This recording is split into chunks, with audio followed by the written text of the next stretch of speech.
दोस्तों हमारी आज की वीडियो आपके बोर्ड्स 2023 के सोशल साइंस क्लास 10th के मैप के ऊपर है। और ये वीडियो के अंदर जैसे कि जितने भी आपके मैप्स इस साल बोर्ड क्वेश्चन पेपर के अंदर आने वाले हैं सोशल साइंस के, उन सारे मैप्स को मैंने कवर किया है। उसके लिए मैंने कुछ ट्रिक्स बनाई हैं जिससे आपको थोड़ा आसान हो सकता है याद करने में, आपको काफ़ी हेल्प मिलेगी। तो दोस्तों सबसे पहले हम ये देख लेते हैं कि मैप्स कितने मार्क्स के आने वाले हैं। तो बोर्ड में इस बार मैप का जो क्वेश्चन है वो 5 मार्क्स का आएगा। जैसे हमने सैम्पल पेपर में देखा था कि 2 पार्ट्स में डिवाइडेड था। पहला जो आपका मार्क्ड ऑलरेडी मैप के अंदर मार्क्ड प्लेसेस थे उनको आइडेंटिफाई करना था, तो उस तरीके से भी आ सकता है। और दूसरा लोकेट करने के लिए भी आ सकता है। जैसे 3 मार्क्स के अंदर जो है वो लोकेट करने का आया है और 2 मार्क्स में आपको आइडेंटिफाई करने के लिए आया था, जिसमें ऑलरेडी मार्क था उसमें आपको आइडेंटिफाई करना था। तो इस तरीके से आपके दोनों तरीके से मैप जो है वो आ सकते हैं, पूछे जा सकते हैं। तो अब हम दोस्तों अपनी वीडियो शुरू करते हैं और एक-एक करके देखते हैं कि कौन-कौन से मैप्स जो हैं वो इस बार आने वाले हैं। तो आइए दोस्तों शुरू करते हैं। दोस्तों सबसे पहले हम हिस्ट्री के सारे मैप्स देखेंगे। तो इसमें इस बार आपके दो मैप्स आएंगे। Number first, important centres of Indian national movement. तो इसको याद करने के लिए मैंने इसे ऐसे बनाया है। चंपा को खेद है कि अहमद ने अमृत के घर चोरी की और दंड भुगता। तो दोस्तों आप भी सोच रहे होंगे ये क्या है। कोई नहीं, मैं खोल खोल के बताता हूँ। तो यहाँ पे नंबर फर्स्ट चंपा का मतलब है चंपारण। और हम जानते ही हैं कि चंपारण मूवमेंट जो है वो बिहार में हुई थी, जो कि इंडिगो प्लांटर से जुड़ी थी। इसके बाद खेद, खेद मतलब खेड़ा। तो खेड़ा आपको पता ही है दोस्तों, जहाँ पे पीजेंट सत्याग्रह हुआ था, ये गुजरात में पड़ता है।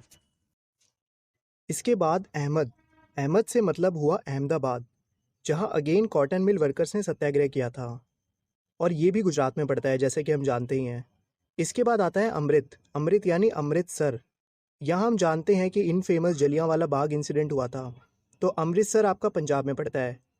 इसके बाद चोरी, चोरी यानी चौरी चौरा, जो यूपी में पड़ता है। तो यहाँ पे बढ़ती वायलेंस के चक्कर में महात्मा गांधी जी ने नॉन कॉपरेशन मूवमेंट को रोक दिया था। और देन दंड, दंड यानी दांडी, जहाँ सिविल डिसोबीडियंस मूवमेंट की शुरुआत हुई थी, जो गुजरात में है। तो दोस्तों जैसे कि आप देख भी सकते हैं कि मैंने सारे के सारे मैप में आपको लोकेट करके भी दिखाए हैं। आइए आगे बढ़ते हैं। इसके बाद सेकंड मैप की अगर हम बात करें, तो इसमें इंडियन नेशनल कांग्रेस के 3 सेशंस आते हैं। इसको याद करने के लिए मैंने इसे ऐसे बनाया है। नाग ने मदर को कल काटा था, यानी नाग माने नागपुर। तो यहाँ कांग्रेस का दिसंबर 1920 का सेशन हुआ था। देन मदर यानी मद्रास, यहाँ कांग्रेस का 1927 का सेशन हुआ था। और देन कल काटा था मतलब कलकत्ता, जहाँ कांग्रेस का सितंबर 1920 का सेशन हुआ था। तो आइए दोस्तों अब हम अपने ज्योग्राफी के सारे मैप्स की ओर बढ़ते हैं। तो अगर हम रिसोर्सेज एंड डेवलपमेंट की बात करें, तो इसमें बेसिकली मेजर सॉइल टाइप्स जो हैं वो आपके पेपर में लेबल करने के लिए आएंगी। तो टोटल हमारी 6 सॉइल्स होती हैं जो इंडिया में अलग अलग हिस्सों में पाई जाती हैं, जैसे कि अभी आप स्क्रीन पर देख रहे हैं। अब अगर हम बात करें सबसे पहली सॉइल यानी फॉरेस्ट एंड माउंटेन सॉइल, तो फॉरेस्ट एंड माउंटेन सॉइल हमारे नॉर्थ इंडिया यानी बिल्कुल ऊपर जम्मू कश्मीर, हिमाचल प्रदेश और उत्तराखंड तक पाई जाती है। इसके बाद सेकंड आती है एलुवियल सॉइल। दोस्तों एलुवियल सॉइल सबसे ज़्यादा फर्टाइल सॉइल है और ये बेसिकली पूरे इंडिया के नॉर्दर्न प्लेन को कवर करती है। ये पंजाब, हरियाणा, दिल्ली, उत्तर प्रदेश, बिहार, असम के कुछ एरियाज़, इसके अलावा गुजरात और ईस्ट राजस्थान के स्टार्टिंग एरियाज़ तक ये सॉइल पाई जाती है। इसके बाद नंबर थर्ड पर आती है रेड एंड येलो सॉइल। दोस्तों रेड सॉइल जैसे कि हम ऑलरेडी छोटी क्लासेस में भी पढ़ चुके हैं, अपने आयरन कंटेंट की वजह से रेड कलर की होती है। और ज़्यादातर ये वहाँ पाई जाती है जहाँ पे हमारे इंडिया में मिनरल ज़्यादा होते हैं। तो मिनरल्स हमारे कहाँ पे ज़्यादा होते हैं? दोस्तों मिनरल्स हमारे झारखंड, छत्तीसगढ़, उड़ीसा, तो ये सारा जो एरिया है इसमें मिनरल्स बहुत निकलते हैं और यहाँ पे आयरन भी बहुत निकलता है। तो यहाँ पे हमारी basically red and yellow soil पाई जाती है। इसके अलावा अगर हम बात करें तो साउथ इंडिया के एरियाज़ जैसे कर्नाटका, तेलंगाना, आंध्र प्रदेश, केरला और तमिलनाडु के कुछ रीजन्स तक भी ये पाई जाती है। इसके अलावा red and yellow soil north east में लोकेट करने के लिए भी आ सकती है। तो नॉर्थ ईस्ट के तकरीबन ज़्यादातर एरियाज़ में रेड एंड येलो सॉइल पाई जाती है, जैसे नागालैंड, मणिपुर, मिज़ोरम, त्रिपुरा, मेघालय, अरुणाचल प्रदेश। इसके बाद हमारी नंबर फोर्थ पर आती है ब्लैक सॉइल। दोस्तों ये सॉइल बेसिकली उत्तर प्रदेश के नीचे यानी मध्य प्रदेश, महाराष्ट्र और गुजरात के मेनली ज़्यादातर एरियाज़ को कवर करती है। दोस्तों इसके बाद अगला नंबर आता है लेटराइट सॉइल का। दोस्तों इसके अलावा अगर हम बात करें लेटराइट सॉइल की, तो ये बेसिकली महाराष्ट्र के सदर्न पार्ट्स, कर्नाटका के कुछ पार्ट्स, आंध्र प्रदेश, वेस्ट बंगाल, उड़ीसा, झारखंड और केरला के कुछ पार्ट्स में पाई जाती है, जैसे कि आप स्क्रीन पर देख ही सकते हैं। इसके बाद दोस्तों अगला नंबर आता है एरिड सॉइल। दोस्तों एरिड सॉइल बेसिकली सूखी रेतीली मिट्टी होती है। तो राजस्थान का जो वेस्ट पार्ट है वहाँ तक पूरा का पूरा ये एरिड सॉइल से भरा हुआ है, जैसे कि आप देख सकते हैं। आइए दोस्तों अब हम अपने चैप्टर 3 वाटर रिसोर्सेज के मैप्स देख लेते हैं। तो वाटर रिसोर्सेज में बेसिकली डैम्स आएंगे लोकेट करने के लिए, जिसमें टोटल 8 डैम्स जो है वो आएंगे।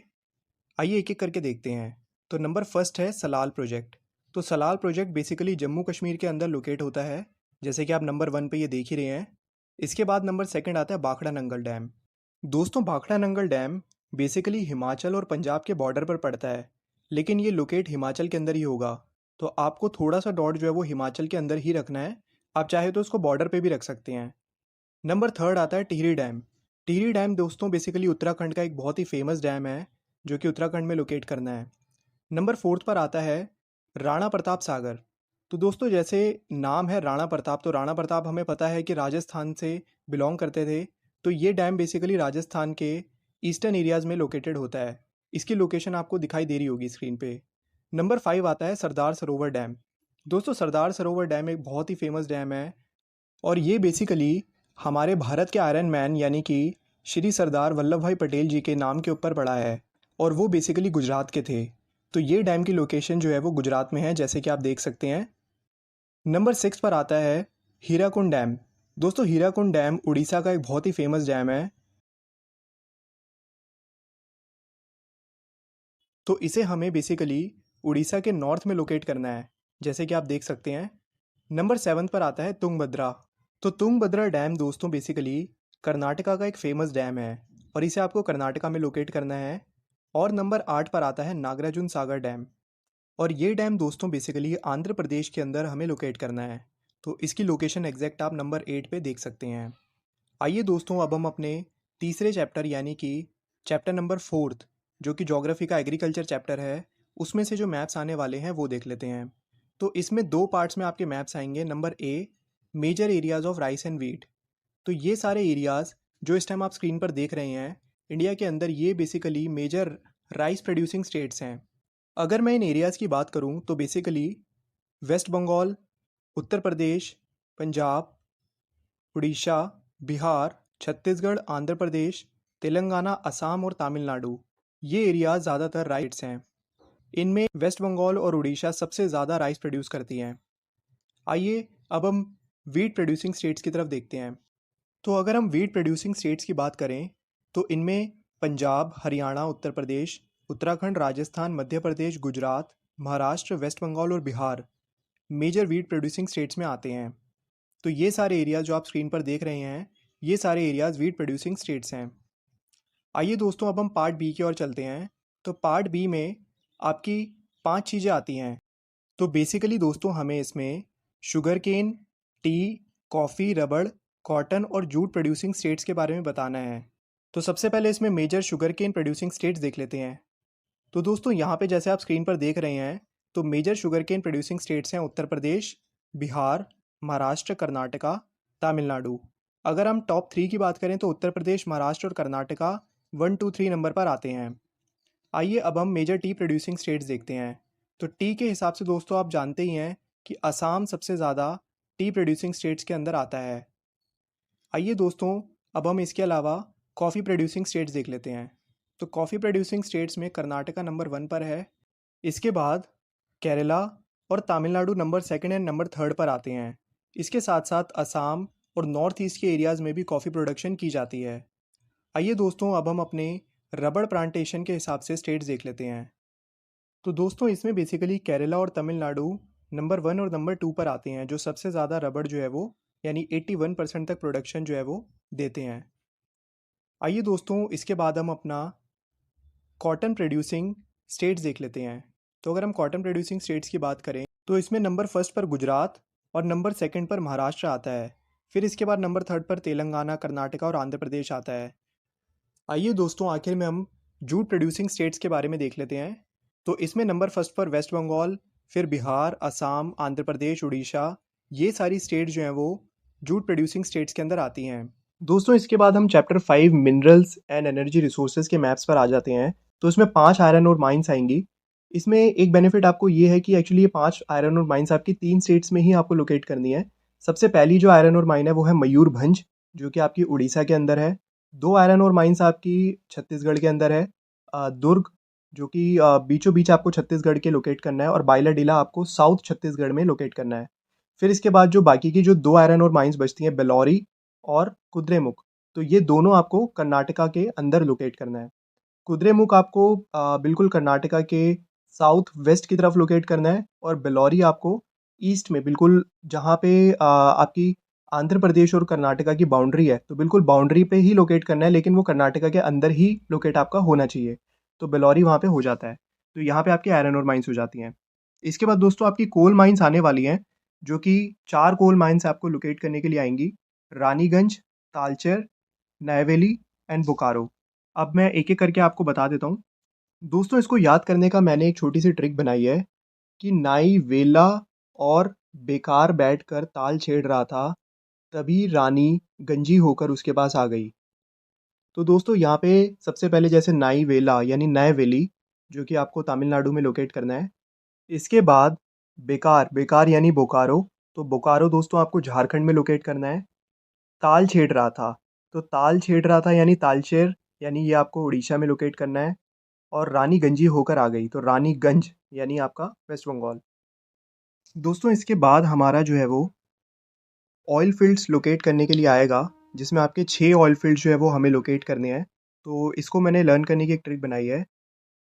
अंकल ने कलेश करके बस्सी का लॉल कर दिया और खुद मुंबई जाके हाई हो गए।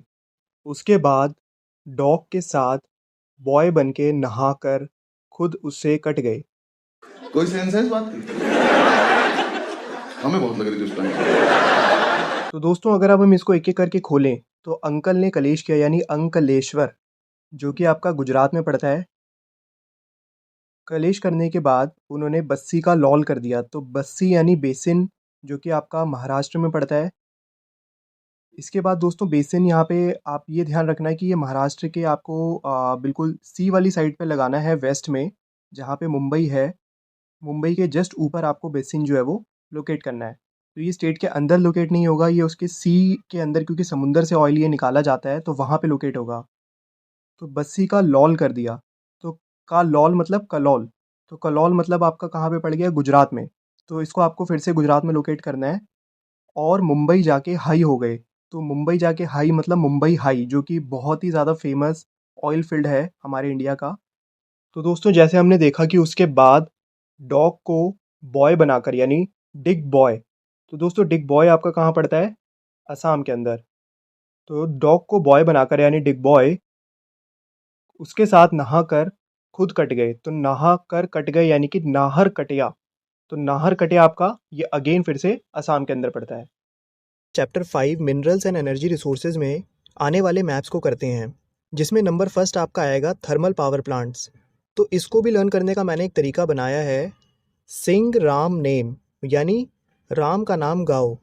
तो यहाँ पे सिंग मतलब हो गया सिंगरौली, जैसे कि आप देख रहे हैं ये एमपी में लोकेटेड होता है। देन इसके बाद आता है राम, राम माने रामागुंदम, तो ये आपका तेलंगाना में लोकेट होगा। एंड देन लास्ट में नाम यानी नाम रूप, जो कि आपका असम के अंदर लोकेट होगा। तो ये सारे आपके पावर प्लांट्स हैं। देन इसके बाद सेकंड नंबर पर आता है न्यूक्लियर, न्यूक्लियर पावर प्लांट्स। तो इसमें आपके मेनली 4 पावर प्लांट्स जो हैं वो आपको लोकेट करने होंगे। इनको भी मैंने याद करने का एक तरीका बनाया है। ना रो तारा, तुझे कल पक्का काकरा खिलाऊंगा। तो दोस्तों आप भी सोच रहे होंगे ये क्या है, बताता हूँ। तो ना रो से मतलब हो गया नारोरा, जो कि यूपी में पड़ता है। देन इसके बाद तारा, तारा मतलब तारापुर, यह आपका तारापुर पावर प्लांट महाराष्ट्र में है। देन इसके बाद कल पक्का, तो कल पक्का मतलब हो गया कलपक्कम, जो कि आपका तमिलनाडु में पड़ता है। एंड देन आखिरी में काकरा खिलाऊंगा, काकरा मतलब हो गया काकरा पारा, जो कि गुजरात में है। तो आपको पता ही है दोस्तों, काकरा फाफड़ा ये सब तो गुजरात की ही डिशेज़ हैं, तो वहाँ पे भी आप इसको आराम से लोकेट कर सकते हैं। इन सब की लोकेशन मैंने आपको मैप पे ऑलरेडी दिखा भी दी है। आइए दोस्तों इसके बाद हम अपने चैप्टर 6 मैन्युफैक्चरिंग इंडस्ट्रीज़ के मैप कर लेते हैं, जिनमें आपके 3 मैप्स आएंगे। Number first cotton textile industries map. तो इसको याद करने का भी मैंने एक थोड़ा सा यूनिक तरीका सोचा है। मुंह कान इनको सूरत बोलते हैं। तो मुंह माने मुंबई, कान माने कानपुर, इन माने इंदौर, को माने कोयम्बटूर और सूरत माने सूरत। और क्या होगा? तो दोस्तों जैसे कि मुंबई आपको पता ही है कि ये महाराष्ट्र में है। इंदौर आपका मध्य प्रदेश के। अगला मैप है वो हमारा सॉफ्टवेयर टेक्नोलॉजी पार्क्स को लेकर है। तो इसके लिए भी मैंने एक ट्रिक बनाई है, आइए देखते हैं। चन्नी ने पहले नोएडा में बंगलो खरीदा, लेकिन वो डील काफ़ी गंदी थी। फिर हैदर ने उसे मुंबई और तिरुवनंतपुरम के बीच में पुणे के अंदर एक अच्छा घर दिलवाया। तो आइए दोस्तों इसको अलग अलग करते हैं। तो चन्नी मतलब चेन्नई, इसके बाद नोएडा आपको पता ही है जो कि दिल्ली एनसीआर में पड़ता है। बंगलो मतलब बेंगलोर, गंदी मतलब गांधीनगर जो कि गुजरात में है। फिर हैदर मतलब हैदराबाद, देन इसके बाद मुंबई, देन इसके बाद तिरुवनंतपुरम और देन आपका पुणे। तो ये सारे के सारे आपके कुल मिला के 8 सॉफ्टवेयर टेक्नोलॉजी पार्क्स हैं जो आपको लोकेट करने के लिए आ सकते हैं। आइए दोस्तों अब हम अपने आखिरी चैप्टर यानी chapter 7 lifelines of national economy के मैप्स देख लेते हैं। तो इसमें आपके 2 मैप्स आएंगे, major ports and international airports. तो सबसे पहले मेजर पोर्ट्स के लिए भी एक मैंने ट्रिक बनाई है। विशाखा ने मामू को टूटी हल्दी और चीनी का न्यू मैंगो वाला दूध पिलाया। आइए दोस्तों इसको तोड़ते हैं। तो विशाखा मतलब विशाखापट्टनम, देन माँ मतलब मारमागांव। मारमागांव बेसिकली गोवा के अंदर पड़ता है। देन इसके बाद हमारा मुंह मतलब हो गया हमारा मुंबई, जो कि अगेन महाराष्ट्र में पड़ता है। देन इसके बाद को मतलब कोची, जो कि आपका केरला में पड़ता है। देन इसके बाद टूटी मतलब तूतीकोरिन। तो दोस्तों बेसिकली तूतीकोरिन भी आपका तमिलनाडु में पड़ता है। देन इसके बाद आपका आता है हल्दी यानी हल्दिया, जो कि आपका वेस्ट बंगाल में पड़ता है। देन इसके बाद आता है चीनी यानी चेन्नई, जो कि अगेन तमिलनाडु में पड़ता है। देन इसके बाद आपका आता है का जो कि कांडला आपका गुजरात में पड़ता है। इसके बाद आपका न्यू मैंगो, तो न्यू मैंगो मतलब न्यू मैंगलोर, जो कि आपका अगेन कर्नाटक में पड़ता है। तो दोस्तों ये बेसिकली मैंने सारी आपको मेजर पोर्ट्स की लोकेशन आपको मैप में दिखा भी दी है और इसको याद करने की ट्रिक भी बता दी है। इसके बाद आइए अगला हम लास्ट इंटरनेशनल एयरपोर्ट देख लेते हैं। तो इसके लिए भी मैंने एक ट्रिक बनाई है। अमृतसर के राजा सांसी दिल्ली की इंदिरा गांधी से मिलने गए, वहाँ से दोनों मुंबई के छत्रपति शिवाजी के दर्शन करने गए। इंदिरा गांधी ने सोचा हैदराबाद से अपने बेटे राजीव गांधी को भी बुला लेती हूँ, फिर चेन्नई जाके मीना की बकबक भी तो सुननी है और उसे नेताजी से डांट पड़वानी है। तो आइए दोस्तों इसको भी अलग अलग कर लेते हैं। तो अमृतसर के राजा सांसी यानी राजा सांसी इंटरनेशनल एयरपोर्ट, जो कि आपको अमृतसर में लोकेट करना होगा। दिल्ली की इंदिरा गांधी से मतलब है इंदिरा गांधी इंटरनेशनल एयरपोर्ट, जो आपको दिल्ली में लोकेट करना होगा। इसके बाद मुंबई के छत्रपति शिवाजी, तो आपको पता ही है दोस्तों छत्रपति शिवाजी को काफ़ी ज़्यादा पूजा जाता है। तो ये आपका छत्रपति शिवाजी इंटरनेशनल एयरपोर्ट आपका मुंबई के अंदर लोकेट होगा। इसके बाद दोस्तों अपने बेटे राजीव गांधी, तो राजीव गांधी का मतलब हो गया राजीव गांधी एयरपोर्ट, जो कि आपका हैदराबाद के अंदर है। इसके बाद आता है चेन्नई जाके मीना की बकबक, तो मीना बक्कम एयरपोर्ट आपका चेन्नई के अंदर आपको लोकेट करना है। और लास्ट में आ जाता है नेताजी से डांट पड़वानी है। तो नेताजी बेसिकली हम यूज़ करते हैं नेताजी सुभाष चंद्र बोस के लिए, जो कि कोलकाता में लोकेट होगा। तो दोस्तों यहाँ पर हमारे ये सारे मैप्स जो हैं वो ख़त्म हो जाते हैं। उम्मीद है दोस्तों आपको इस वीडियो से कुछ हेल्प मिली होगी। आपसे मिलेंगे अगली वीडियो में, तब तक के लिए देखते रहिए खेल खेल में ज्ञान। Okay, thank you.